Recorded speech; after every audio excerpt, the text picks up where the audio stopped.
Hi, welcome back to my channel. My name is Kat and today I am sharing with you lovely people my favorite reads of 2020. I can't wait. This is of all genres, so if you want to know specifics like dark and weird books or the most surprising books, I will leave them linked down below. Today is just like the all-out best of the best battle. So I have a top 10 and let's just get started. The number 10 spot goes to the Defy the Stars and Defy the Worlds series by Claudia Gray. This is young adult sci-fi following Noemi, who is a rebel space fighter, and Abel, who is one of the smartest and borderline sentient AIs in the system.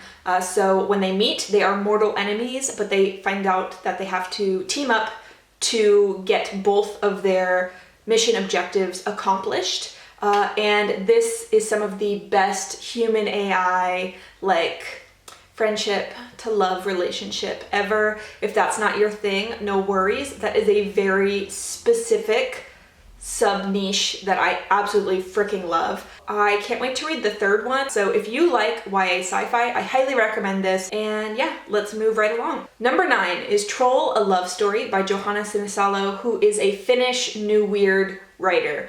And this was so good. We are following 30-year-old Angel, who is a gay photographer in the art scene. And he is stumbling home one night when he sees a bunch of teenagers kicking the crap out of a little animal. He goes over, shoos them away, rescues the animal, brings it back to his apartment, and he realizes that it is a adolescent troll.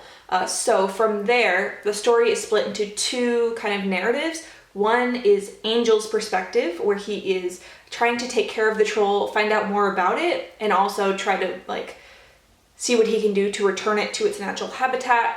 And then the other half is interspersions of Finnish troll lore, which is just very, very interesting. This deals with so many different elements, like being gay in Finland, the art scene, specifically photography and advertising, mythology, and then also deforestation and global warming. So there was just so much in here. It is so weird, and I loved the reading experience, and the end was just amazing. Number 8 is no surprise. This is Trail of Lightning by Rebecca Roanhorse, who is an Indigenous American author.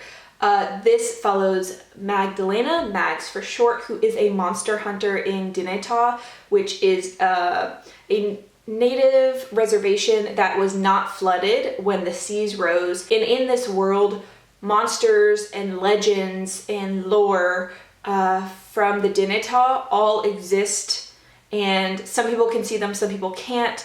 Maggie is one of the people that has powers from her clan passed down to her, which makes her extremely fast and really good at killing. And she is teaming up with a friend of a friend to take down the monsters.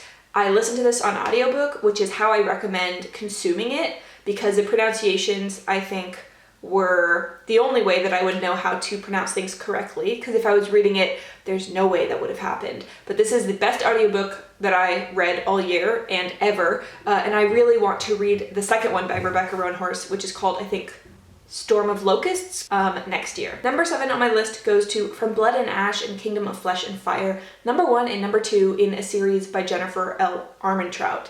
I am trash, apparently, for Armentrout. I didn't know that until this year. I really have a ban on reading her past a certain point in the night because I will just stay up all night to finish the book. Like, I have no control when it comes to her writing. I don't know what it is, I can't tell you, but it's just like getting sucked into a black hole vortex. This is set in a dark fantasy world where we are following Poppy, who is the maiden, and she is being kept very safe, and she doesn't have any contact with the outside world. She's being guarded because she is due to ascend soon. And ascension in this world is where certain people are picked to die, and then if the gods find them willing, then they ascend to be a higher being. Opposite Poppy is her new guard, who is trying to keep her safe, but is also trying to not clip her wings too much. And then that is the basis kind of the romance. And it goes from there. That's just like the very beginning of book 1. It goes so much farther than that.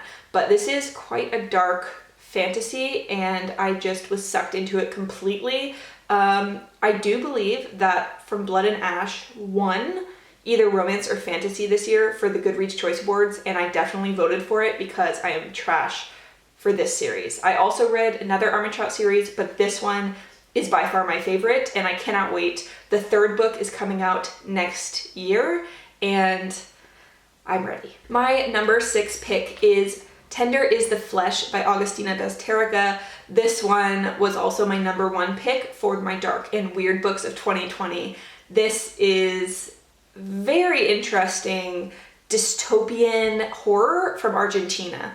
So we are following Marcos, who is the head of a special meat packaging plant, which in this dystopian world, there is a virus that makes animal meat poisonous. So instead, humanity has started farming humans to be different grades of meat. And we see Marcos through the world as he's at the packaging plant, a hunting party, making dinner for family, visiting his ailing father in a nursing home. And then one day he's also gifted special grade A meat, which is a young woman. So he's supposed to eat her, but he does not, and things go from there. Everyone I know who has read this has been like, wow, so much to think about. And also so dark, so dark. So if you don't like dark, if you can't handle gore or cannibalism or body horror, like this is not the book for you. But if you can stomach it, I highly recommend it. I think it is my favorite dark and weird book of the year, and also my favorite translated of the year. So definitely check it out if that sounds interesting to you. The thing I always love about my best books of 2020 is that you just get such a hodgepodge. So we just went from cannibalistic body horror to now I'm talking about an uber sweet like love story. So this is Two Rogues Make a Right by Sebastian, which honestly just crushed my heart. I couldn't stop reading this, and I am still invested in these characters. Like, I always think about them to this day. So we are following Will and Martin in Victorian England, and Will is looking for his best friend Martin, and when he finds him, he finds his friend deathly ill with a lung disease, and he can barely move, and he's just trying to wait to die without inconveniencing anyone, which absolutely breaks Will's heart. So he rushes Martin to the countryside, and they set up kind of house in this pastoral little cottage, and it is basically them becoming close friends again, and then also sussing out their feelings for each other while Martin is recuperating. And this has a lot of great rep in it. So I believe Martin is on the ACE spectrum. He also is terminally ill with unidentified lung issues and also chronic pain. And then Will, who is the ex-pirate, he overcame a drug addiction, I think to opium, and he is either bisexual or pansexual. He says that he just likes people. So I loved this. It just was so cute. I will definitely read this again, like for sure. I think that it's just like the sweetest thing that I needed. Sometimes because I read such dark things, I also balance it out with romance, and this was like the best romance that I read this year. It was so sweet. I just can't stop raving about it. Please read it if you like sweet books. Okay, and now we are to the part where I tell you that my top 4 books all damaged me.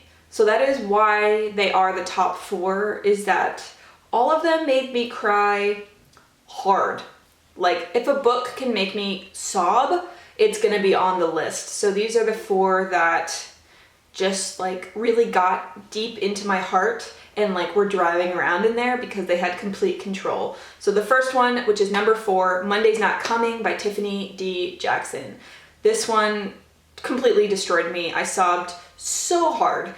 So this is following Monday and Claudia. So then they are best friends, and Claudia and Monday are always seen together. When one day Monday doesn't show up for school and Claudia searches all over town for her and can't find her. And as she continues to not find Monday, she becomes increasingly more upset that no one is seeming to care that her best friend has gone missing. And this is talking a lot about gentrification and missing Black girls and the mistreatment of people of color by cops and by communities. Like if they go missing, if they're hurt, if they need help, turning a blind eye in poorer areas.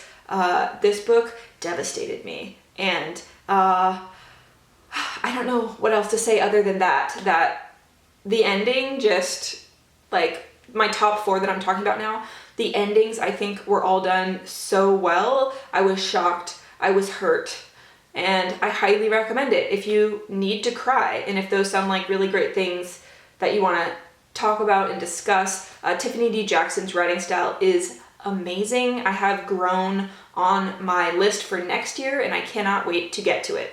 This next one I'm actually like dreading talking about because even thinking about it now, I'm like, this author did me so dirty. It is a powerful ending, but I'm mad about it. So this is Noughts and Crosses by Malorie Blackman.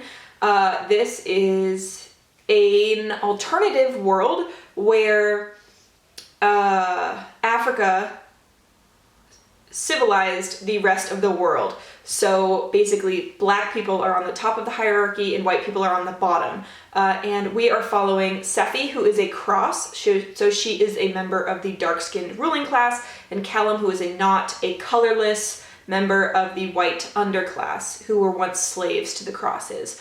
And as you can imagine, it is a kind of forbidden friendship that they have because Callum's mother worked at Sefi's parents' house. So they kind of grew up together, and then as they become young adults and adults, their relationship deepens into something else.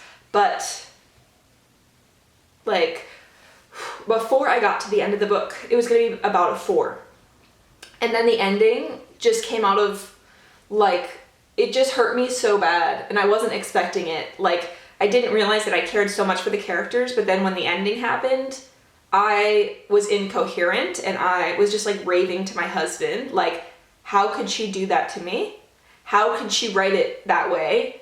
How? Like, why? Did she want me to cry for a week about it? Like, I couldn't even talk about the book for like a few days because I would just start crying. Like, I don't know, but I am actually not continuing on in the series because it did me such emotional damage. I really don't want to read on. I don't want to read it because it just hurt too much, but it is perfect as it is, I think. So if you're looking for an alternative racial history that is really interesting, but also will just like, rip your heart out and smash it on the ground into a million pieces, this would be for you. I don't know if I'm selling it or not, but novels that are really impactful to me, even if they really hurt, are usually my favorites because it means that something about them just got to me. Number 2 is Dog Boy by Eva Hornung, who is an Australian writer.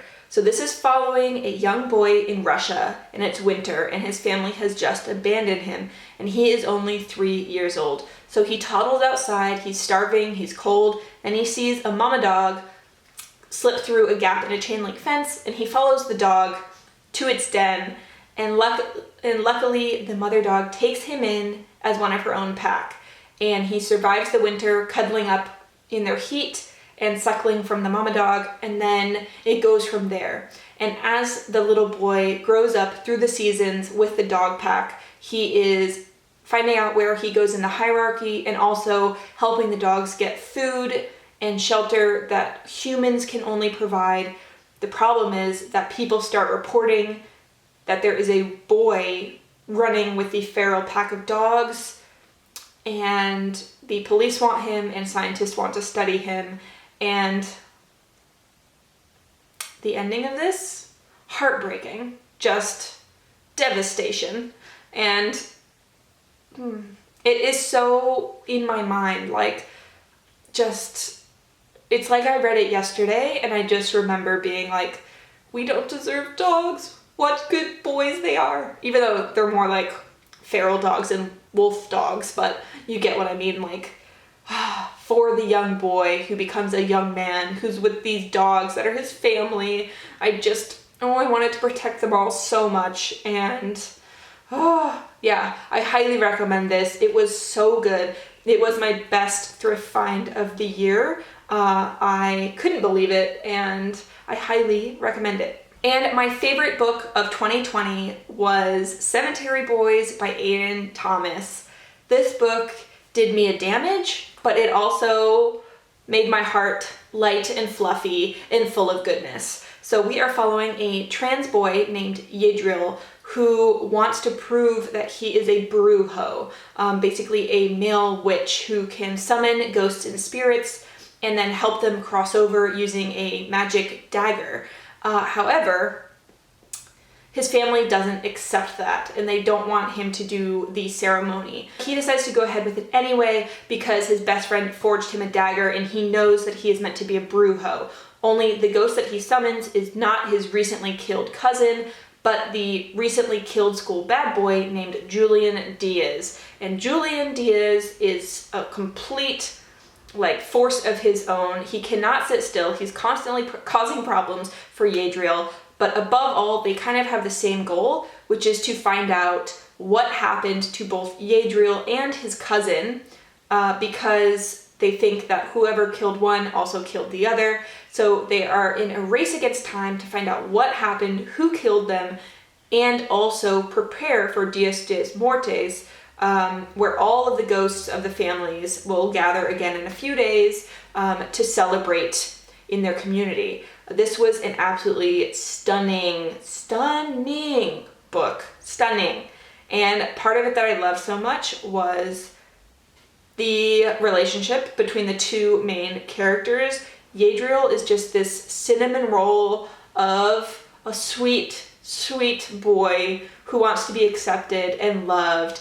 His best friend is a kick-ass female witch who refuses to do blood magic to heal people because she's a vegan. So she is fighting that system her own way. And then Julian is the boy who can't sit still, who's fiercely protective of his friends and is fiercely protective of Yadriel. And I'm just like, oh my god, it was so good. I cannot wait. They have a new book coming out next year, which is a Peter Pan retelling, and I'm not ready, but I'm so ready at the same time. I loved this book, and I hope you do too if you decide to pick it up. So those are all my favorite books of 2020. Please let me know yours down below. I would love to hear them. Upcoming videos I have for you are probably my January TBR, which is Merry January sea-themed books, as well as